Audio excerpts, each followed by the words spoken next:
You're about to be entertained by some of the biggest names in show business. For the next hour and 30 minutes, this program will present in person such bright stars as... Fred Allen. Phil Baker. Arlene Dietrich. Portland Hoffa. Edward G. Robinson. Danny Thomas. Fran Warren. Meredith Wilson. And my name, darlings, is Tallulah Bankhead. And my name, darling, is Dave Allen. And this is The Big Show.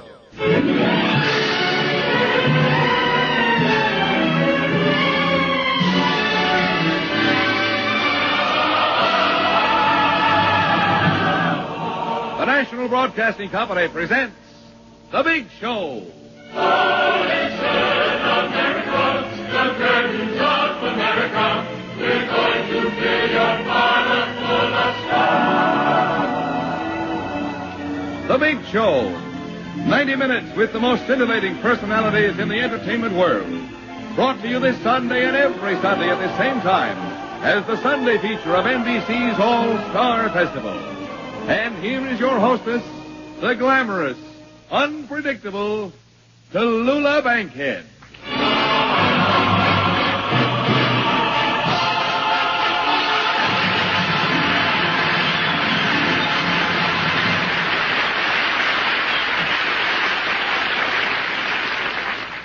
Well, darlings, here it is, 1951. 1951. It seems like only yesterday it was 1941. But, of course, 1941 was 5 years ago. I may be a poor mathematician, but I'm going to be the youngest poor mathematician. Well, I woke up this morning, thank goodness. And I looked in the mirror, and I said to myself, now, good morning, Tallulah, darling. I call everybody darling, darling.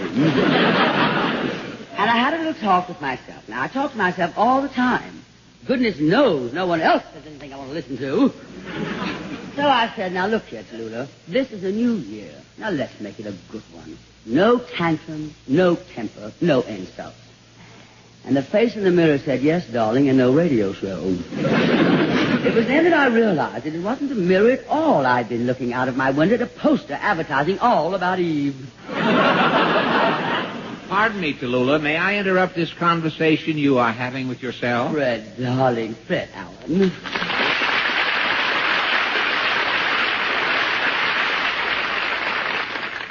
Tallulah, I happen to be all about eavesdropping, and I overheard you talking to yourself.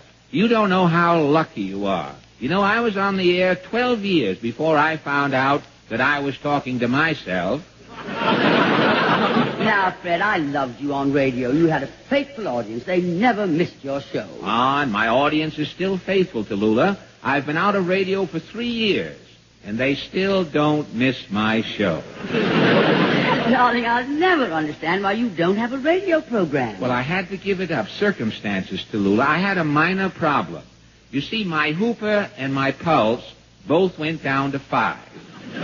Well, you look simply divine now, darling. That trip to Florida must have done you a lot of good. I just adore your tan. Well, this isn't a tan. It's sort of a yellow frostbite. You know, it went down to 5 in Florida, too. It was so cold in Miami, I had to put sleeves in my electric blanket so that I could go out in the daytime. My teeth kept chattering all night. Well, why don't you keep them in hot water?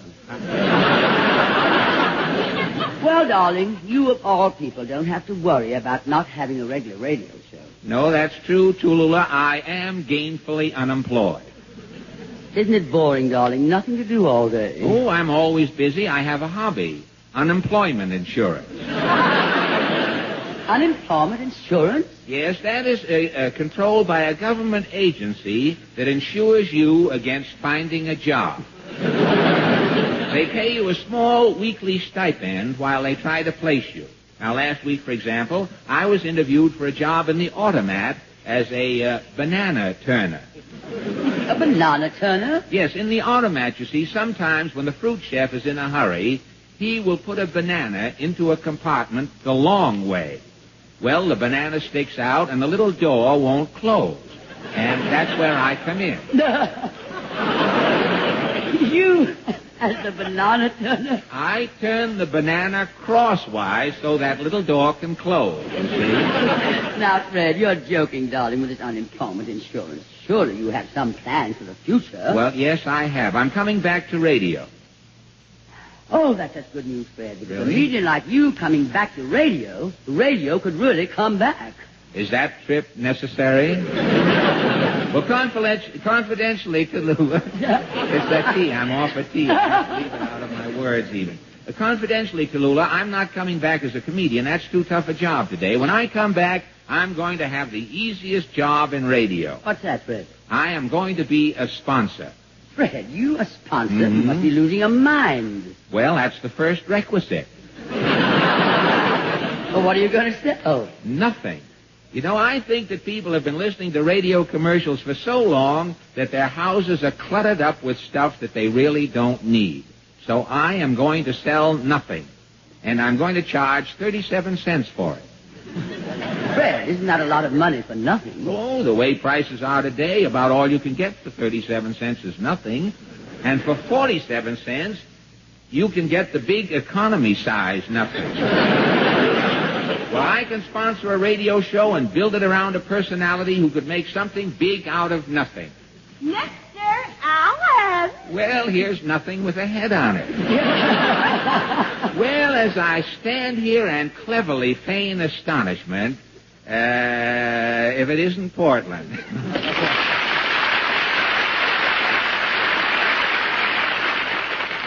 Tallulah, you remember Portland, Hopper? I recognize the city, but the state is unfamiliar. Portland Hopper, that's an odd name. Why do they call you Portland? Well, Miss Bankhead, you see, I was born in Seattle. Then why didn't they call you Seattle? Seattle is such a silly name for a girl. Well, lucky for you, you weren't twins. Your mother might have called you Walla Walla. Oh, come now, Miss Bankhead, you're joking. That's what we're here for, darling. Oh, honestly, Miss Bankhead, we do have twins in our family, but it would have been ridiculous to call them Walla Walla. Well, what did they call the twins? Minneapolis and St. Paul. Well, look, Mrs. Rand and Mrs. McNally, I hate to put my map in here at this time, but I'm sure that Portland didn't stop by to discuss the states of the Union. Now, what is on you should excuse the expression, your mind, Portland? Well, Mama says she's an admirer of Miss Bankhead's from way back. See, that's rather a broad statement. But carry on, Portland.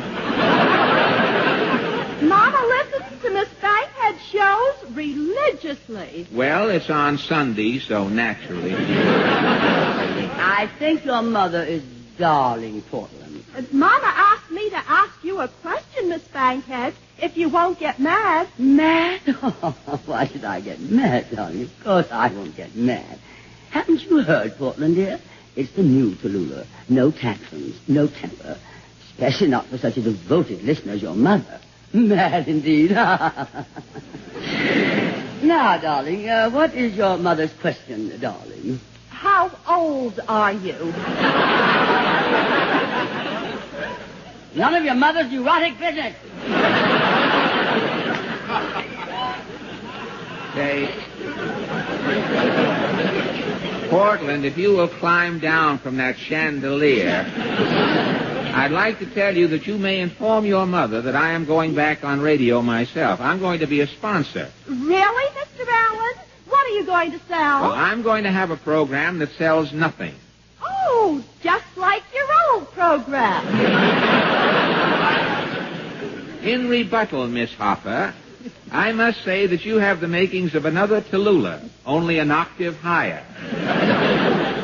On this high note of hilarity, let us take leave of beautiful Portland, the city of Hopper, and wend our way towards Meredith Wilson and his big show, orchestra and chorus. Here they are now in their first bright, sparkling arrangement of 1951, a brand new tune by that grand old master, Zygmunt Romberg. Zing, zing, zing, zing.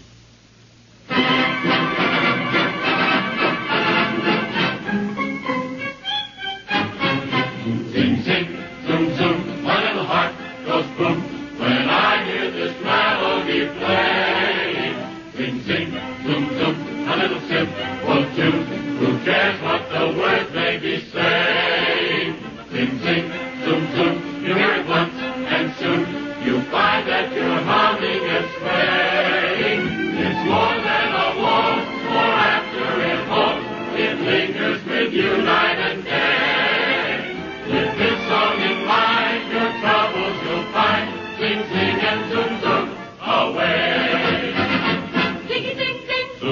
zoom. Ding-a-ding-ding. Zoom, zoom. We'll sing.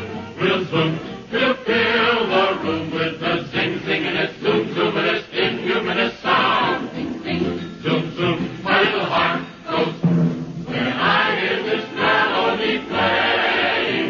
Ding, ding. Zoom, zoom. A simple tune. Who cares what the words may be saying? Ding, ding. Zoom, zoom. You hear it once. You find that you're humming and swaying.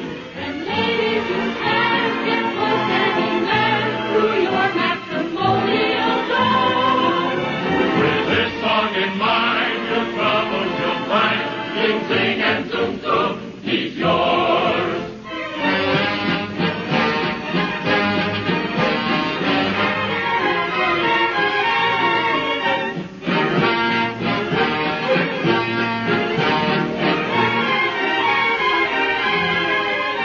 Sing, zoom, you hear it once, and soon you find that you're humming and swaying.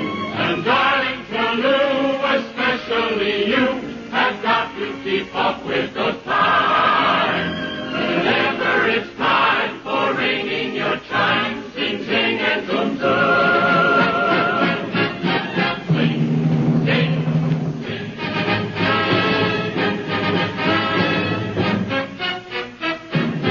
Zoom, zoom.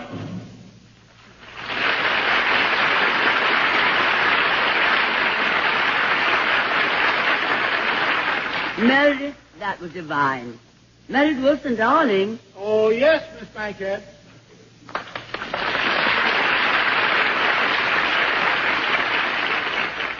I'll be over there in just a minute. Oh, Fred, Yes, Tallulah. have you met Meredith Wilson? No, I have never had the pleasure. How lucky can you be? Well, I'll tell you as soon as I meet him. Now, believe me, Fred, your luck is running out. Yeah? Here he comes now. You're trapped. Trapped? You mean... Fred, now listen, I'm very fond of Meredith. I think he's divine. I adore him. Huh? You'll find he's a lovely chap, but you mustn't encourage him, or he'll bore you to tears with some revolting story about that remote little hamlet he comes from, Mason City, Iowa. She's it, Tallulah. Here he is. Mr. Allen, gee, I've been wanting to meet you. Really? You'll find me a lovely chap if you don't encourage me to bore you to tears with some revolting story about that remote little hamlet I come from, Mason City, Iowa. Why, I am very interested, Mr. Meredith. You'll be sorry, darling. Press on, Meredith. Well, sir, gentlemen, back there in Mason City, Iowa, I want to say back there in Mason City, Iowa, that's my hometown, you know. I know that. Well, it is, you know. Well, sir, the big social event of the season used to be the Strawberry Festival. Uh-huh. I tell you, this one year it was wilder than a corn husking bee. Really? Jiminy Crickets. Oh, excuse me, Miss Bankhead, I forgot there was a lady present. Fred, have you ever heard a more inane little tale? Well, this is the first time I've ever seen a fellow fall asleep in the middle of his own story. He's lucky. Well, sir, this one year that I'm talking about, Yeah. we just couldn't wait for the strawberries to arrive. No? I didn't tell you this, but Yeah? we don't grow strawberries in Mason City. No? No. Every year we have them shipped in for our Strawberry Festival. One at a time? Well, of course, without strawberries, it wouldn't be a Strawberry Festival. No. Well, anyhow, they were coming all the way from Minneapolis, you know. Oh, yes, I know his brother, St. Paul. Well, sir, when those strawberries came in, we had a festival that I'll never forget as long as I live. Yeah. And Mason City will never forget it either. Not as long as you live, they won't. Well, thank you. Boy, it was some party. Every boy and girl in town was there, and they'll never forget that evening. On account of that Strawberry Festival, some of them later got married, some got engaged. Something happened to everybody who was there. What happened to you? I ate too many strawberries and broke out in a rash. And from then on, whenever I hear the word strawberry, I just want to run. Strawberry, strawberry, strawberry. Hey, I'll take a box of those strawberries, lady. Well, Fred, was that or was that not the dullest story you've ever heard in your life? Well, sir, Tallulah,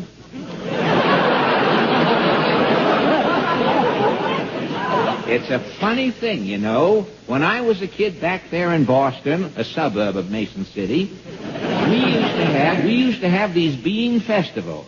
And I remember... Beans! Oh, isn't this awful? Merrier than a strawberry festival. Fred and his half-baked story about beans. Now, I remember when I was a little girl, down there in Alabama, we used to have cotton festivals. I'll never forget the year Jefferson Davis and I led the grand march. He said, "What am I saying?"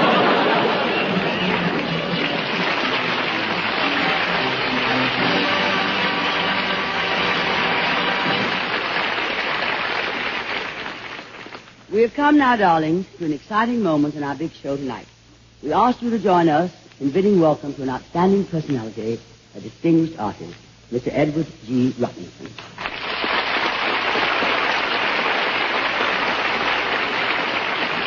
We hear now a famous story of the well-known writer and celebrated master of suspense, Mr. Cornell Woolridge. The big show stars Mr. Edward G. Robinson in the role of Harold Hardiker in Woolridge's After Dinner play.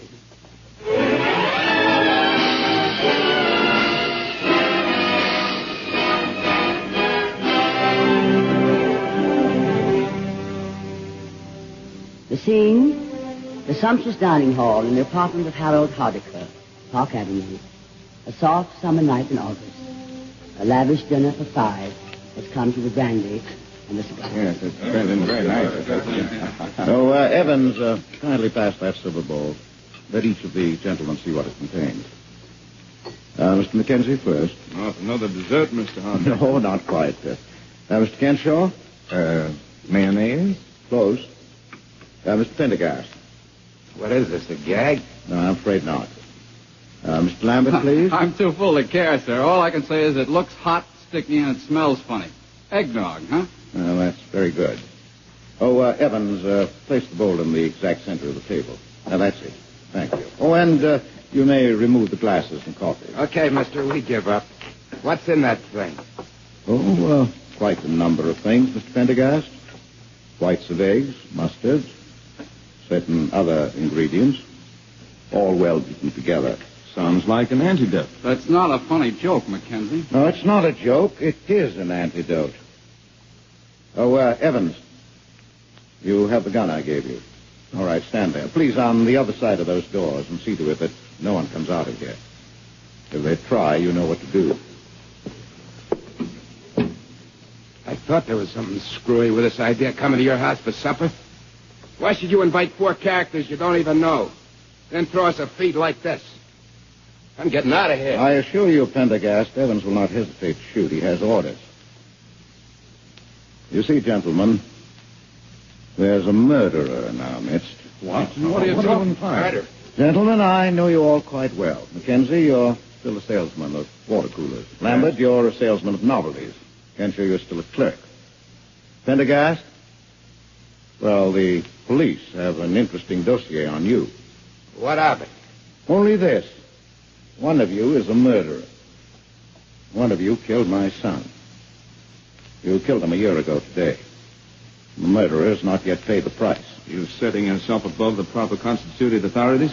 The findings of the medical examiner were suicide while of unsound mind. Why do you hold him in This contempt? isn't a discussion. This is an execution. A year ago, an elevator making its descent picked up at different floors in an office building 5 passengers. 5 men, presumably on their way home from work. Including the operator, there were 6 people making the descent. That elevator went out of control and crashed to the basement, killing the operator. 5 of you were still alive after the crash.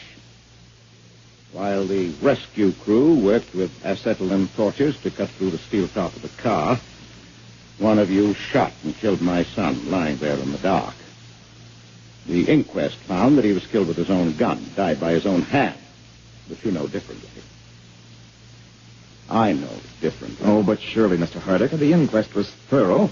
I recall that there was testimony offered to prove that your son had been of a highly nervous type, that he was overwrought, that the noise of the torches, magnified as it was within the car, was the factor that pushed your son beyond endurance. Yeah, it was rough in that elevator. I thought we were going to get burned down. My ears have never been the same. I can still hear that roaring. The net is, Mr. Harddecker, that if you were right, the police would have long since proved it. After all, they are interested in justice. It's their business. But it's been a year now, and the case is still marked closed. No, Mr. Mackenzie, it is not closed. You see, I know who the man is. It's taken me a year to find out, but now I know beyond a shadow of a doubt. The police wouldn't listen to me. They insisted it was suicide. But I demand justice for the taking of my son's life. It is now 9 o'clock. In a matter of minutes, one of you will be dead. You probably noticed at dinner that each of you was served separately. One dish, and one alone, was deadly. It's putting in its slow, sure work right now as we sit here. Look at that silver bowl, gentlemen. It contains the antidote. I have no wish to set myself up as executioner above the law. Let the murderer be the chooser. Let him reach out and save himself and stand convicted before all of you. Or let him keep silent and go down to his death without confessing, privately executed for what can't be publicly proved. In, say, 10, 12 minutes, collapse will come without warning. But are you sure you did this to the right one? No, I haven't made any mistake. The waiter was carefully rehearsed. You're all perfectly unharmed, but the killer. Now, he tells us, a fine way to digest a meal. Why didn't you serve the murderer first so then the rest of us could eat in peace at least? Shut up, Lambert. You can't be sane and do a thing like this. Did you ever have a son, Mr. Mackenzie? Can't stand it. Let me out of here. I didn't do it. I don't feel so good. Then why don't you take the medicine our dear host has provided? Why not? Lambert. Just reaching for a cigar, Mac. Got a light Pendergast? Thanks. Something's shaking, either my head or your hand. What are you trying to do? You trying to kid us? What's the idea of reaching like that if you ain't going to take this stuff? Can't you see this ain't no time to kid? This guy Harddecker is nuts. He's nuttier than a fruitcake. Quit it, Pendergast. Act like a man. Harddecker, you're alienating whatever sympathies due you by pulling a stunt like this. I'm not asking for sympathy. It's atonement I want. 3 lives were taken from me. My only son, my daughter-in-law, and their prematurely born child. I demand payment for that. I can't breathe. He's done it to me, so help me. Gas around the heart may be Pendergast. Don't fall for it if you're not sure. Don't fall for it if I drop dead. Are you going to bring me back? He ought to be arrested for this. Arrested? He's going to get sued like nobody was ever sued before. When I get through it... I'd say about 4 minutes left. No, the murderer seems to prefer death to confession. Oh. What's the matter, Mackenzie? It hit you? My heart. Hey. Oh, dear God in heaven, I didn't do nothing to deserve this. I'm dying, I know, I'm dying. If the antidote is not downed in 30 seconds, it will most certainly fail. 30 seconds. No. No. Give me that bowl.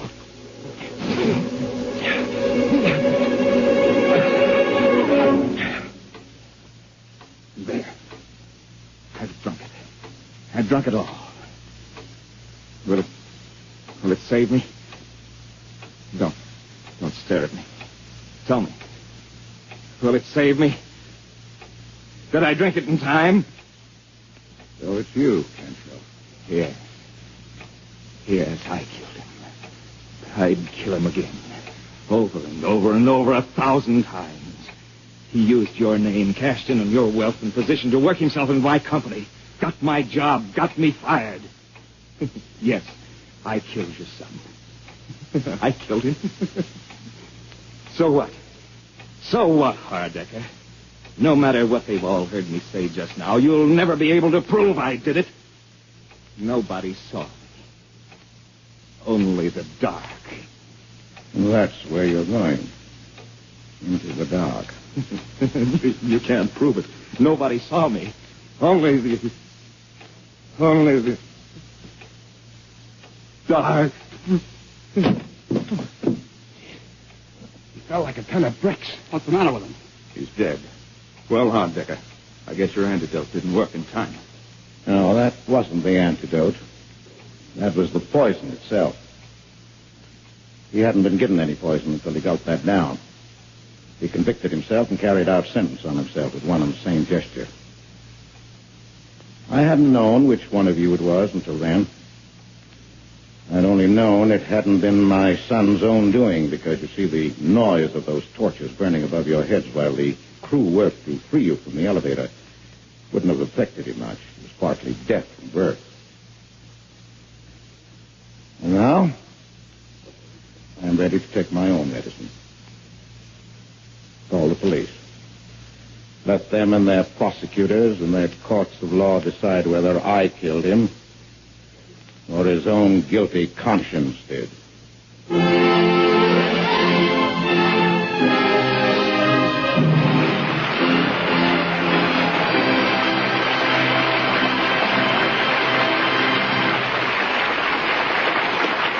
Bravo, bravo to Edward G. Robinson and the supporting cast for a splendid performance. Come over here, Eddie, darling. We have so much to talk about. Ah, shut up. Fred, isn't that darling? Sweet little Eddie Robinson trying to act like a gangster. And you shut up, too. Wait a minute. I didn't say anything. Well, yet. just in case you're thinking of saying anything, just shut up.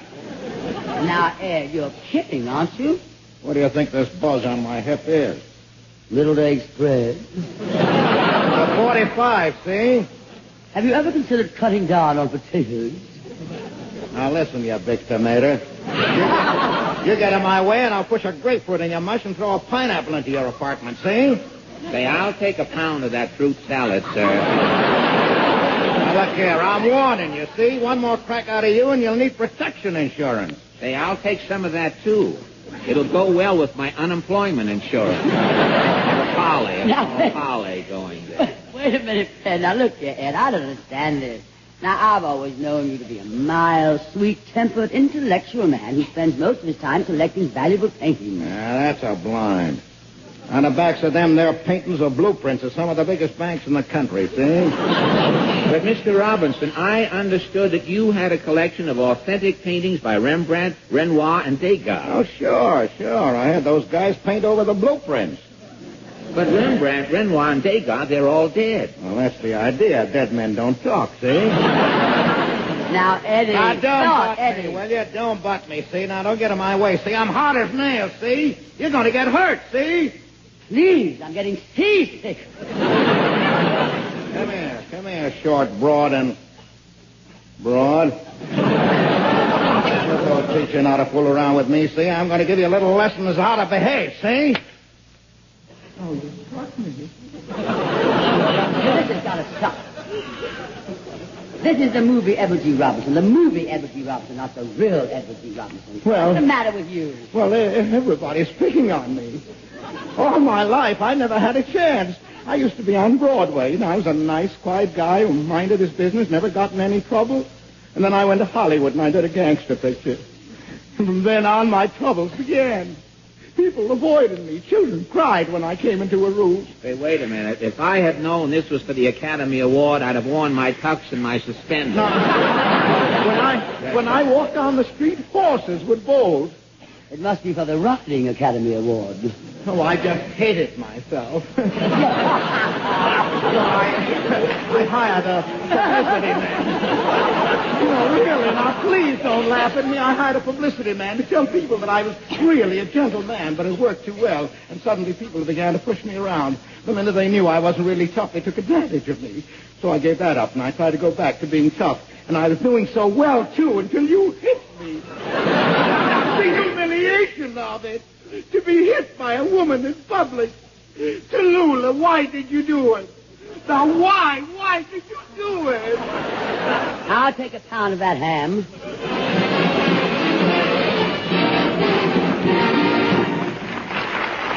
We'll be back in a moment, darling.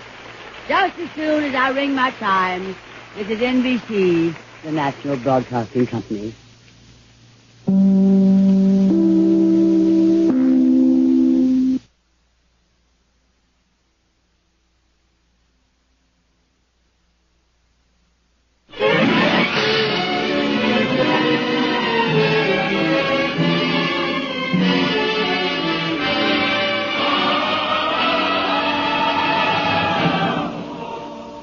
Show. This is the National Broadcasting Company Sunday Extravaganza with the most scintillating personalities in show business. The Big Show, the Sunday night feature of NBC's All-Star Festival, is brought to you by the makers of Anacin for fast relief from the pain of headache, uritis, and neuralgia, and by RCA Victor, world leader in radio, first in recorded music, first in television. The big stars on this program are Fred Allen, Phil Baker, Marlena Dietrich, Portland Hoffa, Edward G. Robinson, Danny Thomas, Fran Warren, Meredith Wilson and the Big Show Orchestra and Chorus, and every week, your hostess, the glamorous, unpredictable Tallulah Bankhead.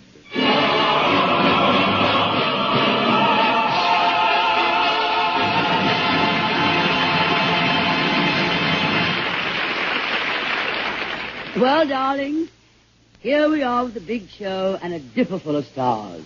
The Big Dipper, of course. I'm particularly thrilled over the impending appearance this evening of Marlena Dietrich. Marlena Dietrich. A magic name, which is synonymous throughout the world with beauty, charm, talent, glamour. Of course, darlings, you realize they hand me this stuff. I have to read it. I don't know why they think she's so attractive.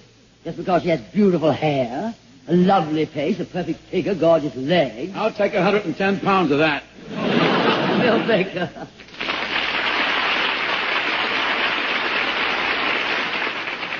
Hello, Tallulah. It's really a pleasure to be... Which camera do I face? Camera? Well, there are no cameras here, darling. This is not a television show. It's a radio show. A radio show? So why did I wear my toupee? Well, at least it looks nice. See, I even fooled you, Tallulah. I don't really wear a toupee. I know, darling. I was just joking. But I always thought they were worn in the center of the head.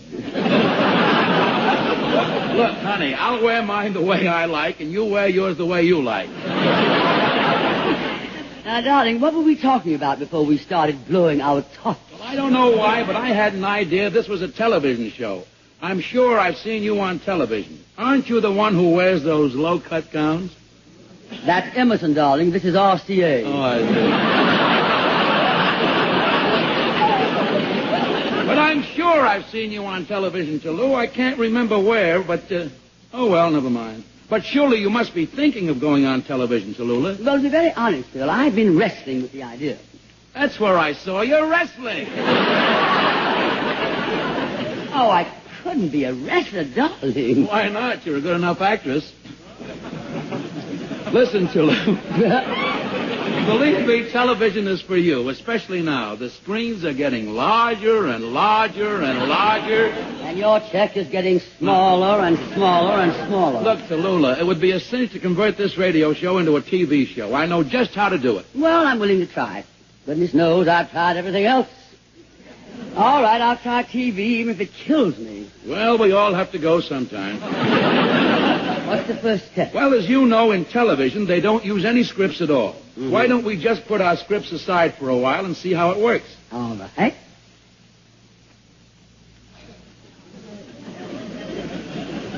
Well, this is pretty dull. Nothing's happening. Well, that's television.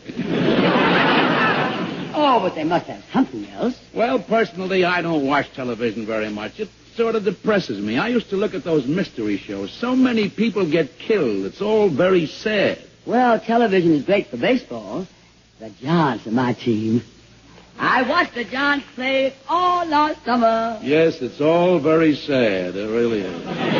Not this year it won't be, brother. But there's... Huh? Come on, applaud, Come on, applaud. Now, they don't ad lib on this show. Was that an ad lib? I don't know, darling. Look at the You kid. really put it over there. But there's one thing I do like on television. What's that? They're getting some beautiful new actresses. They're so young and gorgeous. Yes, it's all very sad. Well, television isn't for me. I love the theater. It's vibrant, it's real. It's a true expression of great art. The theater doesn't limit you to the narrow space of a camera under hot lights, leaving you to wonder if you're going to remember your lines instead of reacting to your fellow players and giving your character that third dimension so necessary to make it a living, breathing thing. See what I mean, Phil? Yeah, I don't photograph well either. Well, I think I'll stick to radio where I'm doing very well. Who said? Listen, what's so terrific about this show? Great comedians, magnificent dramatic actors, sensational singers. What have you got in this program that you can't get in any Broadway show right now for $6.60? Me, darling. Well, I agree with you, Tallulah. But with all that, you're still missing one element that would really make this a big show. Oh, what's that, Phil? Me, darling. Well, it's been so long having you on this program, Phil. I don't get it. So long, darling. Happy unemployment insurance. Tallulah, I didn't mean to get fresh. It's just that I play the accordion, you know, and after listening to this show for so many weeks, and now after meeting you in person, I feel that you should have an accordion to support you. Well, thank you, darling, but fortunately I can still get around by myself. Believe me, Tallulah, the accordion would complement your voice. Well, that would be a change around here. Why does everyone poke fun at my voice?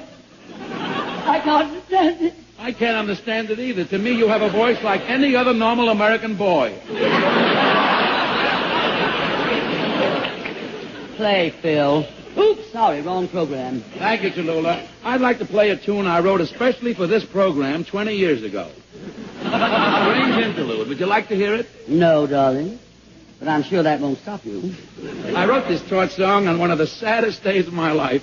I was engaged to a lovely girl, but we had a quarrel. I wrote this on the day the ring was returned. She made me give it back.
The next time you suffer from pains of headache, neuritis, or neuralgia, take Anacin. You'll bless the day you heard of this incredibly fast way to relieve these pains. Now, the reason Anacin is so wonderfully fast-acting and effective is this. Anacin is like a doctor's prescription. That is, Anacin contains not just one, but a combination of medically proven active ingredients in easy-to-take tablet form. Thousands of people have received envelopes containing Anacin tablets from their own dentist or physician, and in this way discovered the incredibly fast relief Anacin brings from pains of headache, neuritis, or neuralgia. So, the next time a headache strikes, take Anacin for this wonderfully fast relief. Anacin, A-N-A-C-I-N. Anacin comes in handy boxes of 12 and 30, economical family-sized bottles of 50 and 100. Get Anacin at any drug counter.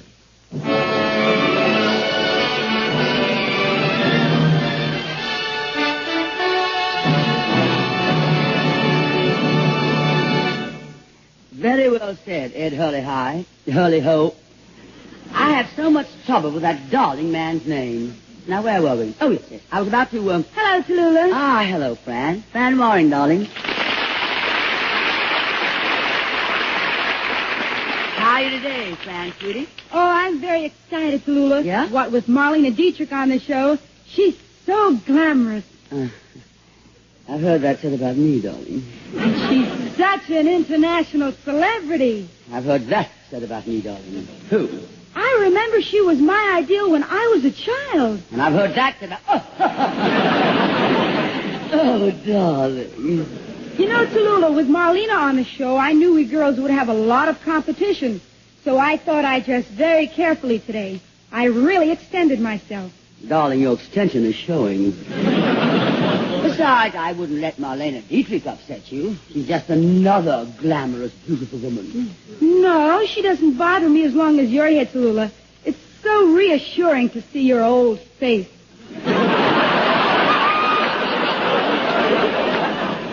Now, just a moment, Fran Warren. You're making it very difficult for us to remain friends. Oh, I'm so sorry, Tallulah. I didn't mean that at all. I don't think you have an old face.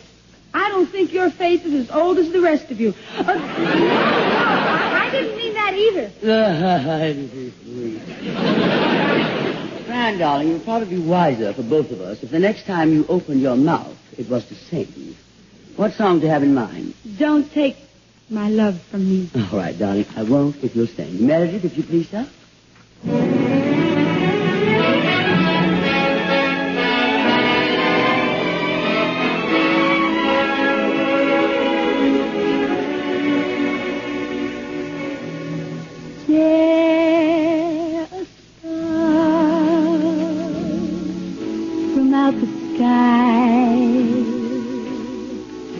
And the sky is blue.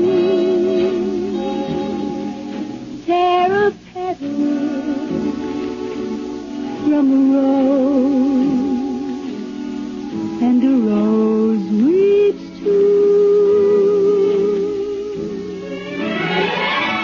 Take your heart away from mine, and mine will surely break. My life is yours to take, so please keep that spark away.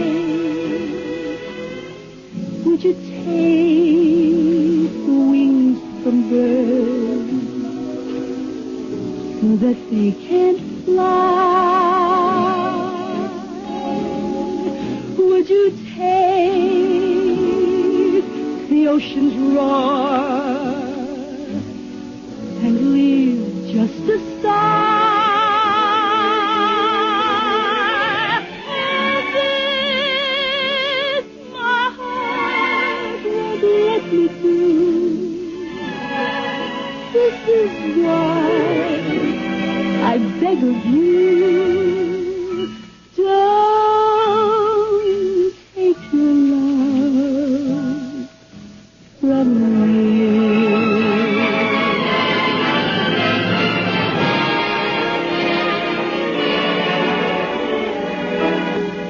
Would you take the wings from birds so that they can't fly? Would you take the ocean's roar and leave just a sigh?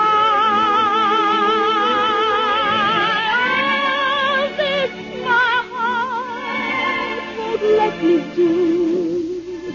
This is what I beg of you. Don't take your love from me.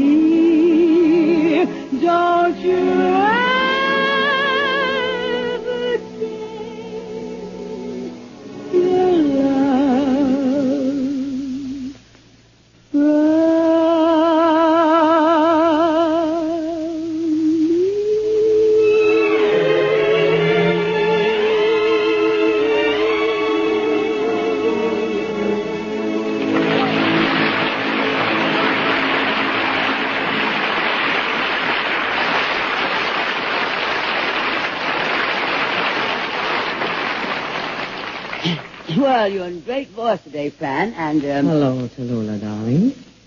Is this a dagger I see before you? Darling, it's Marlena Dietrich.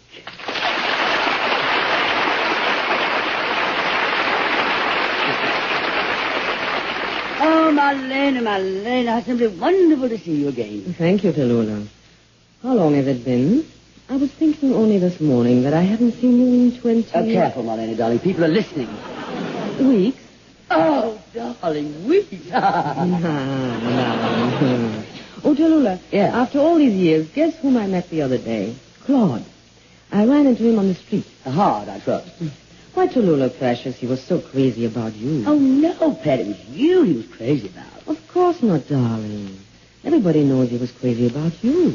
Well, now that I come to think of it, he was crazy about me. Yes, he was crazy.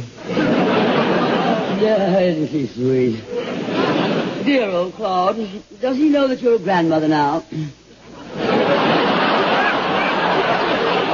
Oh, excuse me, darling. He knew you were a grandmother then, of course. Isn't it sweet? Tell me, Tallulah, what's new?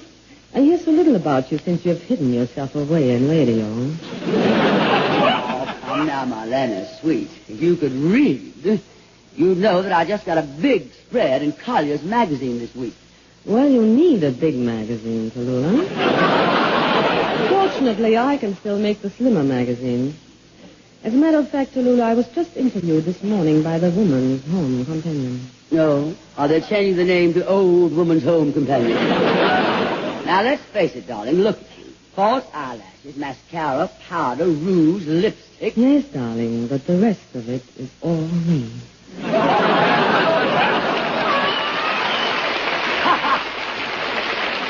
Darling, look. What are we talking about? Let's stop pretending and tell the truth.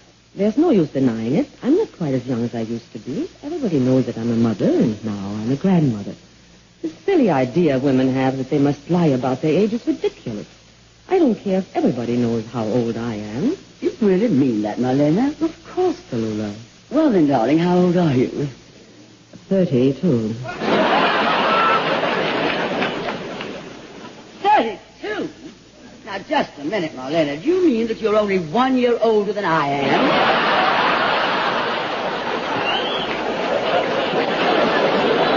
Now, look here, Marlena. Marlena, my sweet, I happen to know that you have a daughter who's been married for 3 years and has 2 children. Isn't it amazing? One day on her birthday, I turned around, and there was my daughter, 3 years older than I am. Now, darling, why don't we stop this stupid quarreling? All right. Would you like me to do a number? Oh, please do, Marlena. You perform such miracles with numbers. May I sing Falling in Love Again? By all means, Marlena. Sing Falling in Love Again. Why don't you sing it for us again, just the way you sang it 35 years ago? Before you were born, darling.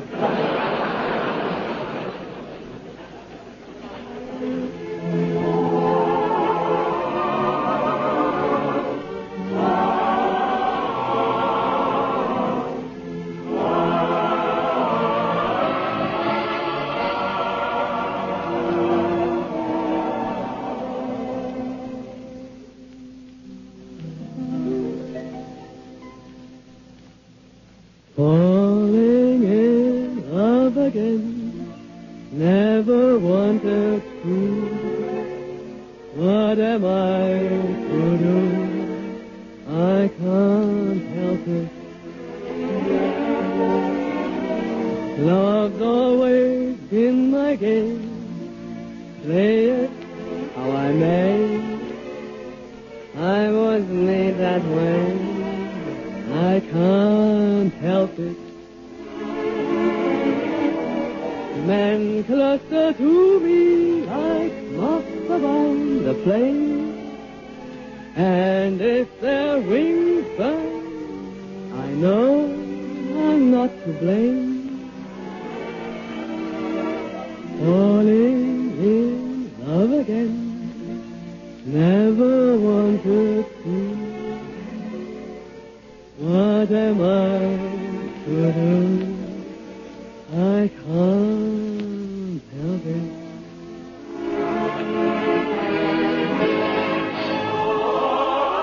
Man closer to me, like moths around the flame. And if there will fall, I know I'm not to blame. Falling in love again, never wanted to. What am I to do? I can't help it.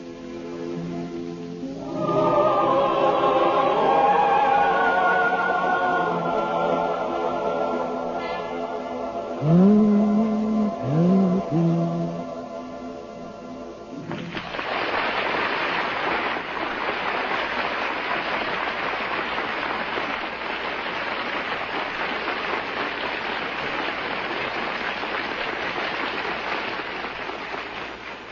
Here's a word from RCA Victor.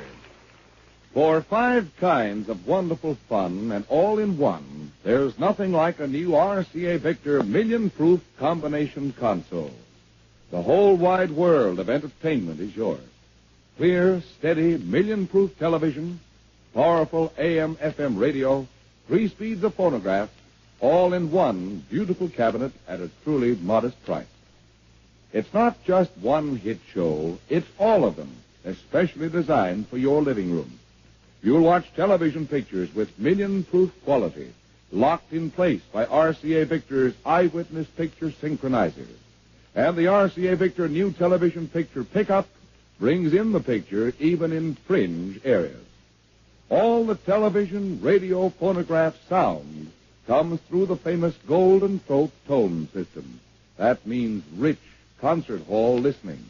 And it all costs many dollars less than you would pay if you bought the instruments one at a time. Here's entertainment you don't want to miss, and a chance to make a real saving, too. Why not see the variety of RCA Victor combination consoles for yourself? One look is all you need. Visit your RCA Victor dealer today.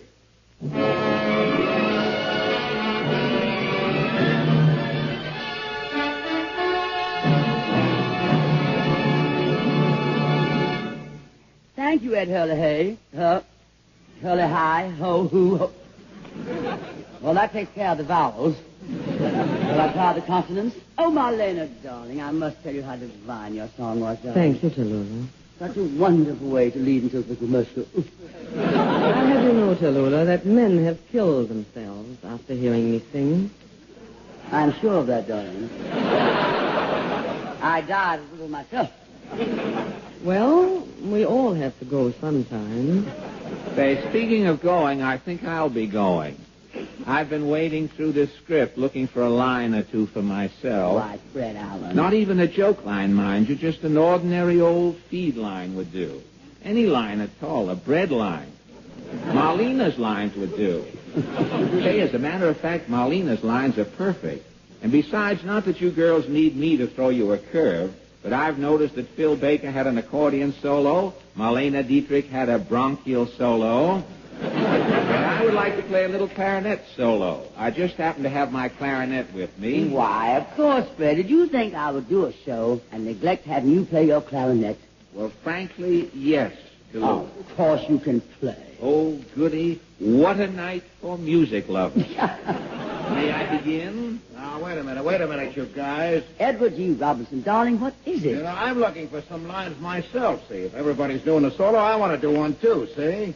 But, Eddie, darling, what instrument do you play? I don't play any instrument, but I carry a violin case, see? That might be odd, a machine gun solo. Well, when do we get to it? Wait a minute. How about me, fellas? Ed Hurley, you a soloist, too? Well, we all have to go sometime.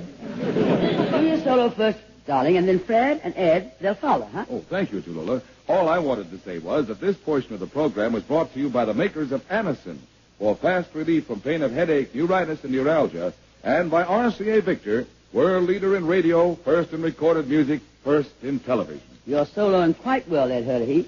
Now, Eddie Robinson, what did you have in mind? Spread out, you guys, see? I'm taking over the station break, see? Oh, are you still doing that imitation of Edward G. Robinson? You know, Eddie, you and I are probably the two most widely imitated people in the whole world. Oh, is she imitating me now, too? No, darling, but I am. Watch this. Ready with your clarinet, Fred? Lips akimbo, Tallulah. All right, you guys. I'm taking over, see? Now get this, see? This is NB, see? The National Broadcasting Company.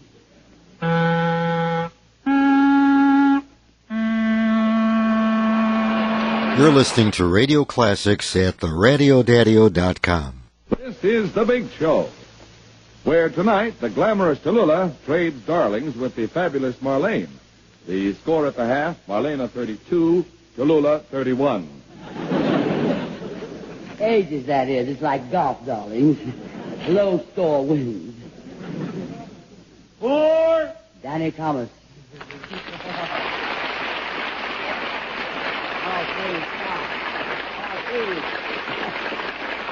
Oh, thank you. Please, no applause. With all that applause, it sets up a big wind. I'll catch a cold and wind up sounding like Tallulah Bankhead. Danny, darling, I've been wondering when you were coming back to us. Yes, I remember. I was here for the birth of this show. Mm-hmm. Mine, you should excuse the expression, weeks ago. And you were a big hit then, Danny. What have you been doing, darling? Well, I've been out in the great and glorious West, Tallulah. And as a native son of the Golden West, I kind of noticed that there ain't been nothing said about Texas in the past hour.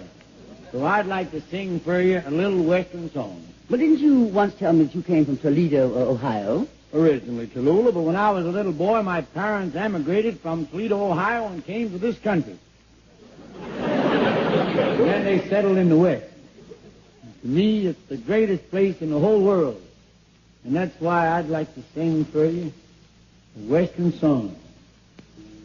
A little song that was doing right smart before Bing Crosby came along and made a record, never.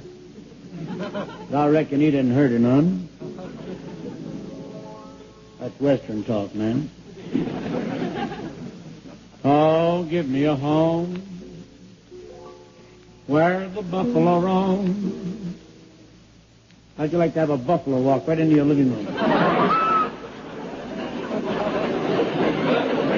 The craziest song I ever sang in my whole life. Give me a home where the buffalo roam. There's more yet, where the deer and the antelope play. What an awful-looking living room you'd have after they got through. I come here tonight representing the West. I think it's an insult writing these kind of songs, Tallulah. It's terrible. Fellas that write these songs haven't been farther west than Passaic, New Jersey. What is that other crazy song that Vaughn Monroe sang for over a year? They stole it from a lost Semitic tribe to begin with. Get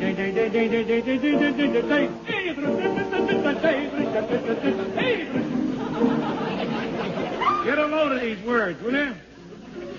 An old cowpoke went riding out one dark and windy day. And then he came to rest upon a ridge as he went on his way, when all at once a mighty herd of flying cows he saw. That bum must have been tighter than a hoot owl. Mighty herd of cows flying in the sky, snorting fire with hooves of steel. I like that other line. Their hot breath he could feel. If they ever got a whiff of his, they'd have keeled over for sure. Yippee-yi-vey, yippee-yi-vey. They stole this song, brother. What is it, so hard to write a song about the West? It's all there. The subject matter is clear and plain and beautiful. The fellow just take the time and the trouble to visit the West and spend some time there. I reckon if I were one given to making pretty speeches, I'd go to work and turn around and say to you, the West is my home. Mother Nature, resplendent in her God-given regalia, with her mountains and her valleys, or rocks and or rills and or streams and prairie and ranch country. There's no place like the West. And there isn't a man, regardless of his creed, and even if he didn't have one, that's ever stood upon the precipice of the Grand Canyon and has not been forced to exclaim in complete gratitude and wonderment, "Thank God." And there's a bus leaving in 15 minutes.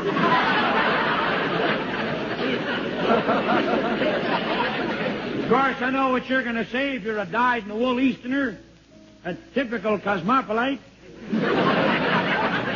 Especially if you're from Manhattan, I can quote you. New Yorker. What's with that West mode?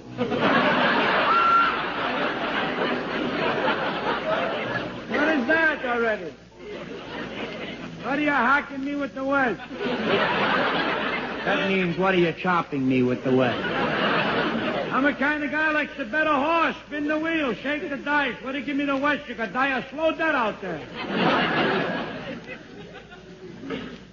Well, if there's anybody listening that comes under that category, I got news for you. They're waiting for you in Las Vegas, Nevada. You think you're a betting man? Get out to Las Vegas. They'll bet you how the wind is going to blow next day and give you your choice of direction. I never got both feet off the train my first trip when some tough-looking hombre walked up to me, cased me for a split, and he said, "Hold it, Flicker, 2-1, you're dead." Would you believe it? I was afraid to bet. I mean, there was one bet I couldn't afford to lose. I had my first meal in Las Vegas with 7 other men, sort of family style. I nudged the fella sitting next to me. I said, "Would you pass a slice of bread?" So help me, I caught him dealing from the bottom of the loaf. Just a snide hint there'd be a game of poker any minute. Well, Tallulah, the hint was good, the game was on. 5-card draw. I got to thinking, shucks, 5-card, a baby can play that game. Of course, baby don't win, you understand, but he can play if he wants. This baby didn't win either. Win when I tell you a royal flush wasn't good enough. You got a rough idea what kind of game this was. What do you think beat my royal flush? A hand called Timbuktu. I never heard of it either. Timbuktu, a pair of deuces, and 7, 8, 9 of clubs. And a 6-shooter about that long. I was in no mood for arguing with new rules. I played along. I finally caught the dangest hand I ever saw in 5-card poker. 6 queens. You're laughing. I threw them in. I didn't even bet. And it's a dang good thing I didn't. The fellow next to me had 6 kings. He come in third. Finally, about 4 o'clock in the morning, I'll be dag-blasted if I didn't catch Timbuktu myself. And I'd bet it, brother, every last dollar. Lost to a pair of 4s.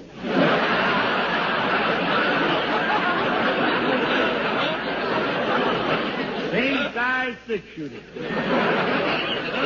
Fellow was nice about it. He said, "I'm sorry, Bob. Timbuktu is good only once a night."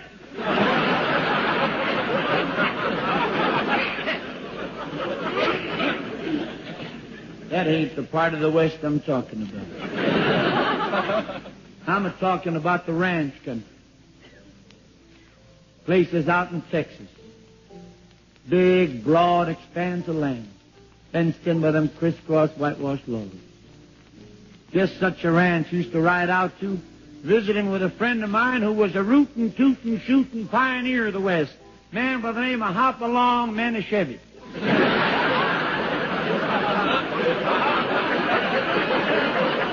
fella had a matzo ball plantation.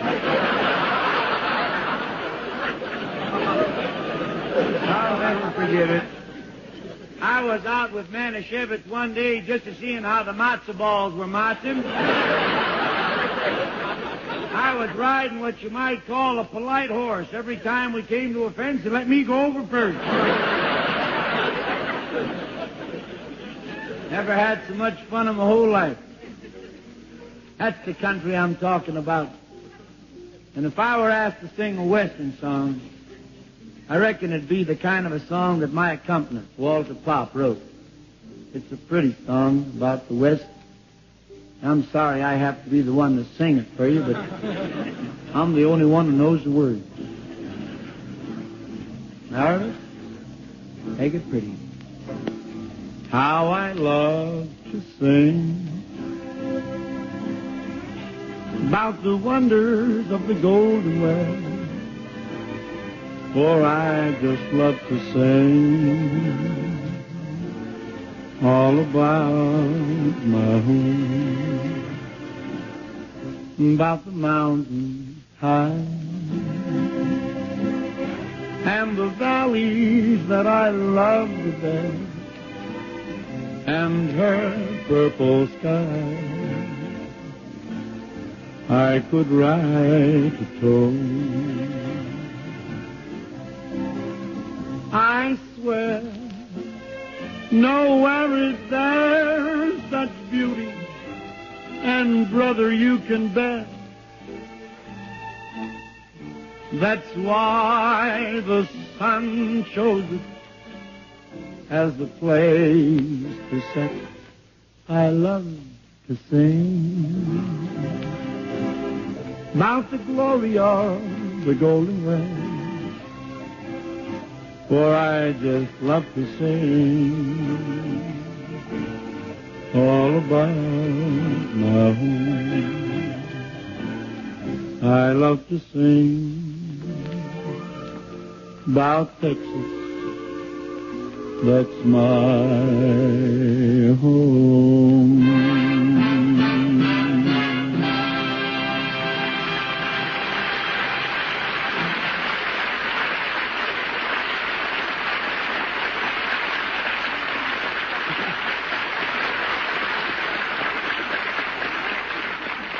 Thank you, Danny, darling. That was a wonderful routine. I agree, Tallulah.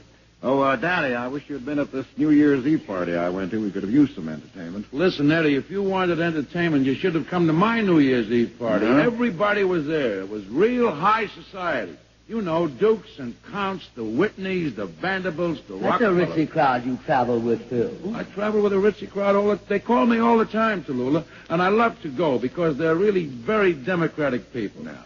Why, do you know something? After the party, they even invited the drummer, the violinist, and me to eat with the guests. Well, I went to a party in Hollywood at the Colemans. You know, Ronald Coleman and his wife, Benita, and all the Hollywood people came. Actors, directors, comedians. There was a very funny fellow there. I understand he lives next door to the Colemans. They had to serve early dinner because of him. At about 5 minutes of 7, he got up from the table, left a nickel tip, and ran like mad. Said he had to be somewhere at 7. I guess he didn't want to miss your show, Tallulah. A nickel tip with all his jack? I was at a lovely party, New Year's. Oh, really, Marlena? Who was there? Well, let me see. There was a Mr. Barry and a Mr. Harvey, Mr. Harris, Mr. Joyce, Mr. Brown, Mr. Benson. Now, just a moment, darling. All men? What kind of a party was this that you went to? I didn't go to the party, Tallulah. I gave it. Well, no wonder when I announced you were going to be on the program, I got letters of protest this week from Mrs. Barry, and Mrs. Harvey, and Mrs. Harris, and Mrs. Joyce, and Mrs. Brown, and Mrs. Benson. Tallulah. Yes, Meredith. I had a wonderful New Year's Eve. Greenie and I. Oh, dear. Greenie used to be a girl, but she's now Mrs. Wilson. Get to the point, darling. Well, sir, Miss Bankhead? We sat around New Year's and listened to a wonderful recording of the song I wrote for the big show. Oh? May the good Lord bless and keep you. Eddie Arnold just made it for RCA, and it's such a great record that I could listen to it hour after hour. I'm sure you could. You know you can play it 5,742 times before the record wears out? I'm sure you did. Danny, what did you do New Year's Eve? Oh, I went to kind of a strange party, Tallulah. It was given by one of the vice presidents of this network. Now, what do you mean strange? Well, at 12 o'clock, instead of singing Auld Lang Syne, he made us all stand up and sing, "Oh, NBC, the gem of the ocean." NBC, the gem of the ocean. Don't you mean? Wrong network, Tallulah. Tallulah, Yes, Fran? I went to a party and had a wonderful time. Everybody was so gay, and I kept singing carol after carol. But Fran, darling, at a New Year's Eve party, carols are for Christmas. That's when the party started. Bankhead! Miss Bankhead! Yes, Rochester. Ooh, wrong city. Wrong network again, Tallulah. Miss Bankhead, we just wanted to thank you for inviting us to your party on New Year's Eve. Yes. Did you have a nice time, darling? Oh, we had a double George time, Tallulah. Where were you? Oh, darling Fred, I never go to my own. I give such dull parties. But I might just as well have stayed home. I went to one of those impossible New Year's Eve dances. It was, well, Dorothy Parker must have been to a dance of this sort at some time or another, because she captured it so perfectly in her amusing little piece, The Waltz. You know, darling, you're standing there, the music starts.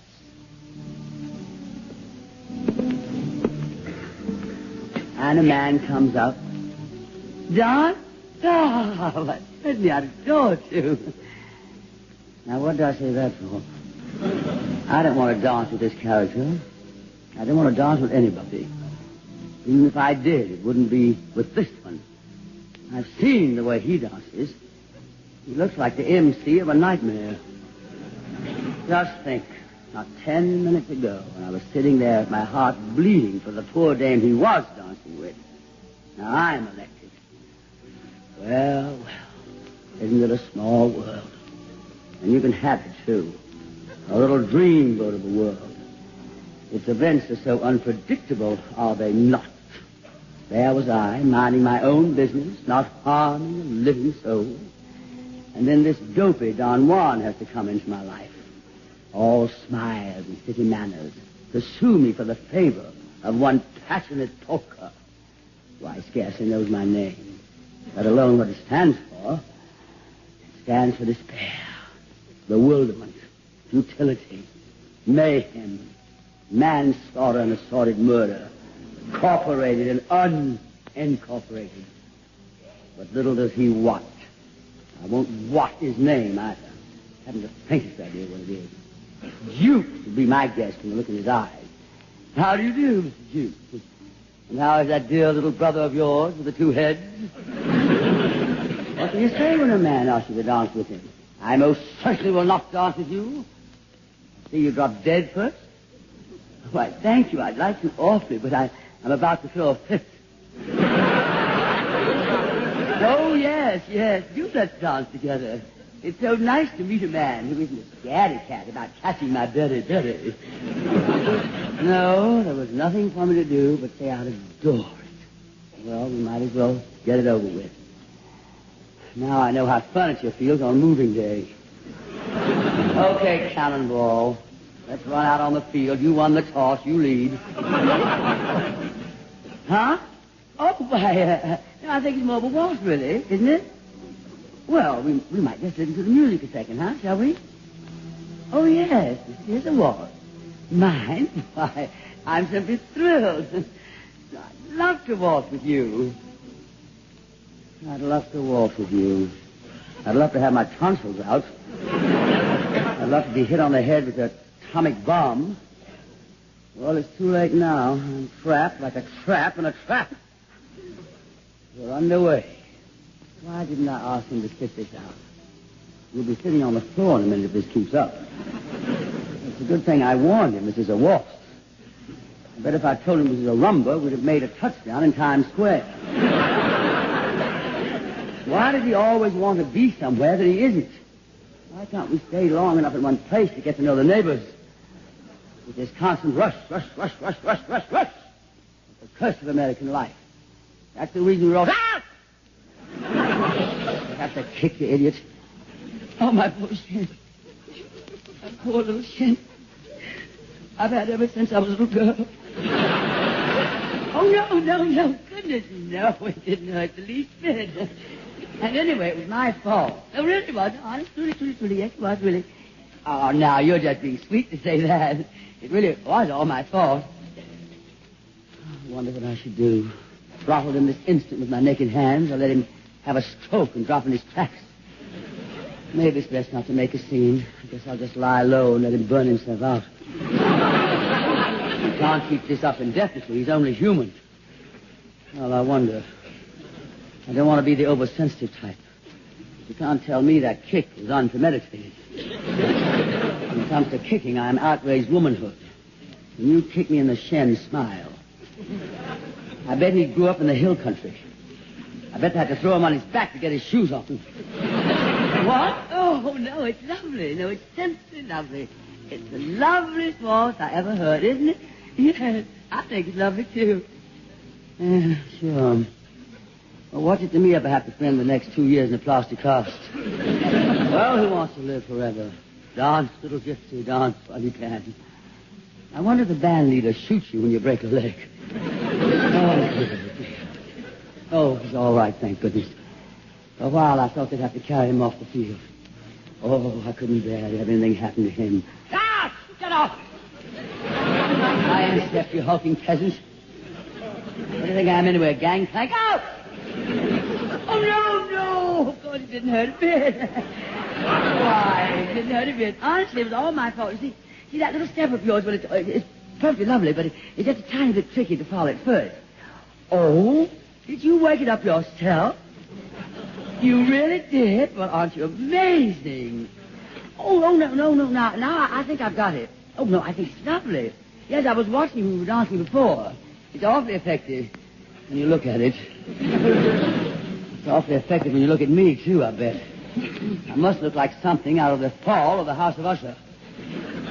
This sort of thing takes a fearful toll of a woman in my condition. And he worked up this little step himself. He and his degenerate cunning. Well, I'm past all feeling now. I didn't know what trouble was until I got drawn into this dance macabre. I think my mind's beginning to wander. It almost seems as if the music was stopping. Oh, it couldn't be, of course. No, the governor refused to sign the reprieve. What? Stop? Oh, they have stopped, the mean things. They're not going to play anymore? Oh, you darling, you really think they would? You really think so? If you gave them $20? Oh, that would be lovely. And look, do tell them to play the same thing. I simply adore to go on waltzing.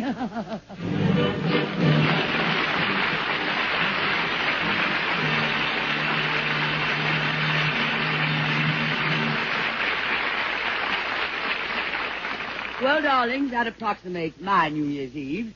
And what a New Year's Day, soaking my head and my feet. Luckily, I didn't sit out too many dances. Tallulah, I liked your one-sided little story, a monologue, I believe they call it. Yes. And I noticed that you are the only one who gets to do a monologue on this show. But I'm afraid that I'm going to have to burst that little bubble tea. It's very entertaining hearing your side of the evening, but have you ever considered what your partner was thinking? I don't believe he could, darling. Well, I think Fred's right, Tallulah. You know, you women always think you're getting the worst of it in the war between the sexes, but I'd hate to be able to read your partner's mind. Say, just as a lark, Tallulah, would you consider it de rigueur? Say, one of Hildegard's writers... Say, would you be upset if we tried to reconstruct the scene from the fellow's side? I smell a monologue coming up, but go ahead. I'll try not to listen. Don't listen to this, girls. Portland, put your hand over your ears. Now, you two fans, Marlena. Yes, Tallulah. Be an old dear, darling, and don't listen to this. You put your hands over your hearing aid. I disconnected it while you were What'd dancing. You say, darling? Tallulah. I disconnected it while you were dancing. Tallulah. Now go to it, Fred and Eddie. We fellas are with you, right, Danny? Yeah, you can count me in. Count you in, okay. How about you, Meredith? Fellas against the girls. Okay, I'll do it. Yeah.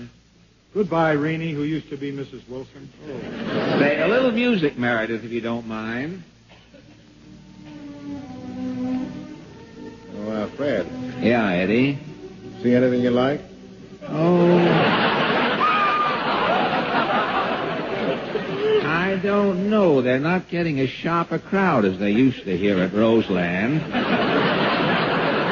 And the music's louder, too, notice? Yeah, there are only two left that aren't dancing. Which one do you like? Well, how about the mousy one with the neon sign on the back that lights up and spells Tallulah? I'd rather dance with that truck driver. He looks nicer. Oh, shoot, somebody's got him. I'll have to dance with her. Dance? Get a load of that voice. Oh, brother. That's who she sounds like, my brother. What are they playing? It's a waltz, miss. They're playing a waltz, but this kid's doing the Big Apple. And she's the type that leads. What's that? My name? It's Jukes. Fred Jukes. My family makes all of those boxes you see around in town. Jukes box. No, I'm not married. No, I've never been married. Yes, I'm single. Yes, I've thought about getting married if the right girl came along. Oh, what a grip on this kid. She's clutching me like men are going out of style. She's so hard to push around, too. She must have lead in her wedgies or something. Maybe it's her makeup. That makeup she's wearing must weigh as much as she does. I almost feel like I'm dancing with her and Max Factor. Gee, there must be some way I can get rid of this dame. Maybe I ought to kick her in the shins. Say, I think I will kick her in the shins. The way she's dancing, it'll look like an accident. But how can I kick her? She's standing on both of my feet.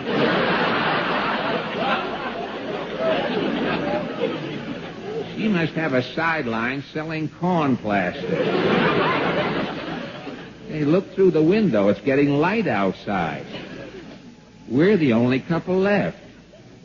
Everybody else is gone, but the music is still playing. I thought I saw her slip that band leader $20. No, I'm sorry, miss. No, really, I have to be going. No, it's almost morning. Where am I going? Well, I have to get in line at the unemployment insurance office. What? Why do I need unemployment insurance? Because I'm out of radio. Why am I out of radio? I can't hear myself think. If only that music wasn't so loud. So you want to know why I'm out of radio, eh? Well, I'll tell you why I'm out of radio, miss. Stop the music. That's why.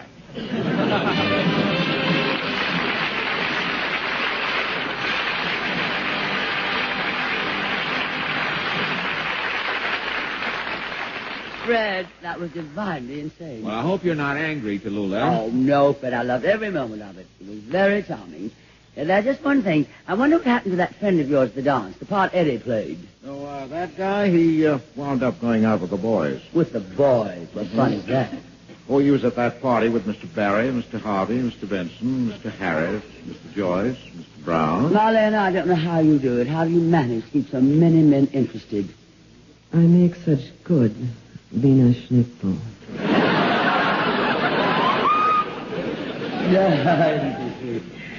Well, it must be something else, darling, because Betty Crocker comes to me for cupcake lessons. Let's be honest, Tallulah, darling. No matter what, a better cook than you am I. Ah, come now, Marlena, my precious. Everybody knows that I can do anything better than you can. You must be joking, Tallulah. Anything you can do, I can do better. I can do anything better than you. No, you can't. Yes, I can. Oh, no, you can't. Yes, I can. No, you can't. Yes, I can. Yes, I can. You're pressing, darling. I can do that better, too. Any age you can be, I can be younger. Oh, I can be younger than you'll ever be.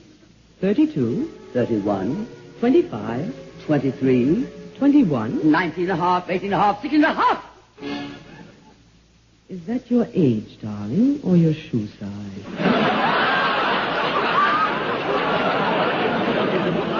I can fill a sweater. I can fill it better. I am known for glamour. I am known for glamour. I can do most anything. Can you pronounce Ed Hurley high? No. Now they're going to. Any note you can sing, I can sing lower. I can sing any note lower than you. No, you can't. Yes, I can. No, you can't. Yes, I can. No, you can't. Yes, I can. Yes, I can. Many brave hearts are asleep in the deep. So beware.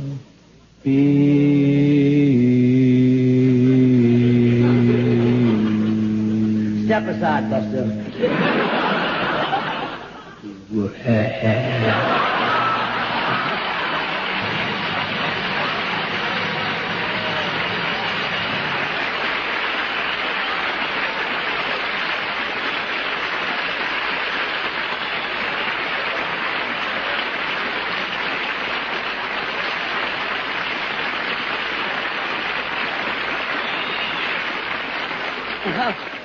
Thank you, my Leonard, darling, for coming to our show and permitting us to toss you around the way we did. You've been an absolute angel. We hope you'll all be with us next week when our stars will be Louis Calhern, Jack Carter, Florence Desmond, Jimmy Durante, Martha Ray, Fran Warren and others, and, of course, Meredith Wilson and his Big Show Orchestra and Chorus. Until then, may the good Lord bless and keep you, whether near or far away.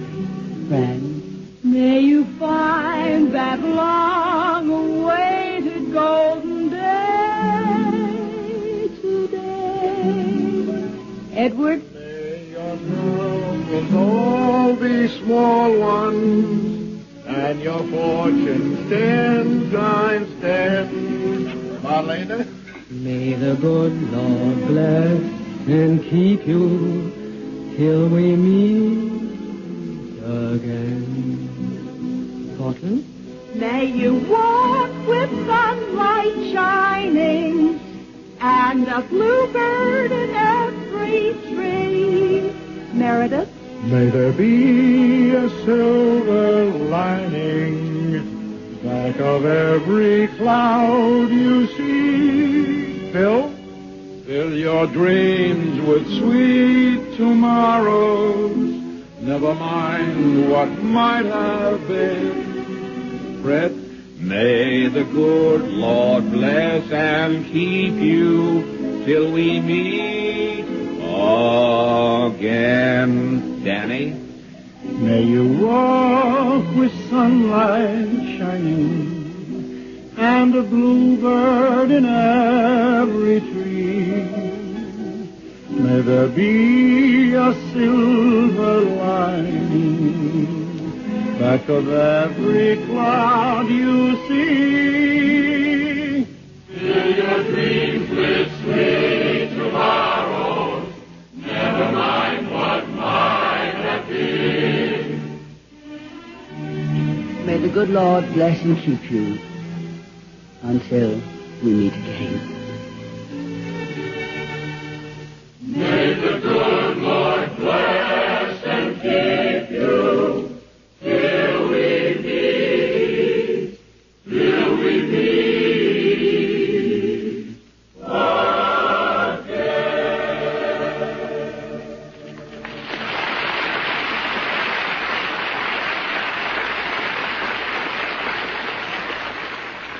Good night, darling.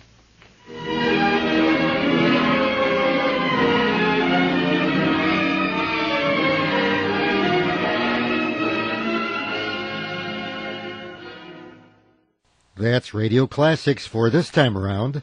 Be sure to join me again soon when I'll bring you another episode from those golden days of my favorite medium. And remember, what's old is new again at theradiodaddio.com. I'm Dave Allen.